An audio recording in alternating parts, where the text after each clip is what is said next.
everyone, this is Anu from Dwance and you're watching the tutorial for Chogada. Let's begin by taking our arms up in the air, making a half circle. Put your weight on the left, raise your right knee and throw your hands up. Now shift the weight, raise your left knee, throwing the hands up, side to side, 4 times on each side. Place your hands behind your back on your tailbone and in a zigzag pattern, give me 4 soft jumps, 2 forward and 2 backwards. Make sure your landing is soft. Let's do it again. And front, now back and back. Now we're going to try the hit hop in a circle. Hit and hop, hit and hop, hit and hop, hit and hop. 4 times to make that circle. Your arms are going to spread it in the center, starting from the center, going all the way out. Give me 2 of these to accompany the 4 hit hops. And now let's put it together.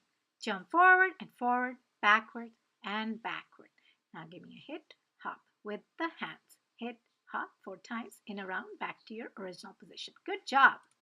Now let's do the core steps. Move your body from side to side, taking your weight with you, and hands go side to side. First flat, like that, then elbows. Total 8 counts. We're now going to do the bounce step, shifting our weight front to back, just like that, 4 times to make a round. Let's add those hands afterwards. Make sure you're doing it fast pace. Hands start from the center and end in a diagonal line. Fast 4 bounces. Good job. Side to side, elbow, elbow, flat, flat, elbow, 8 counts. Now bounce 4 with the hands and next step, we're going to do that hit hop again, only this time we're going to make it a kick. Hit and kick, hit and kick. Hands are going to go up to the ceiling. Step and kick, step and kick. Good job. Let's do it one more time, side to side, 8 times with hands and bounce 4 times, diagonal hands, hit and kick, hit and kick. And you keep repeating this step in that sequence. Great job. Let's take that right foot from corner to corner, taking our right hand up and down. Jump side to side, 2 taps on the right, side to side, again 2 taps. Side to side, no tap. Take that right leg corner to corner with the hand. Let's do the chorus step. Take the right leg to the corner, bring it to the center and 3 taps. Do the same thing with the left side. It's a mambo, cha-cha-cha, mambo, cha-cha-cha. Take the hands, stretch it all the way to the corner. Bring it back, shake your shoulders when you are tapping your foot in the center 3 times. One more time, let's go. Mambo, shake the shoulder 3 times and keep going. Now take the left leg, step out in a round. And now take the left leg corner to corner with the hand. One more time, let's do it. Mambo, cha-cha-cha, mambo, cha-cha-cha. Last time. 1, 2, 1, 2, 3. Go left and take the leg side to side. And repeat the step one more time. 3 of the mambo cha-cha-chas. 3rd time. And go left round and round. And now we're all set to dance along.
Chogada,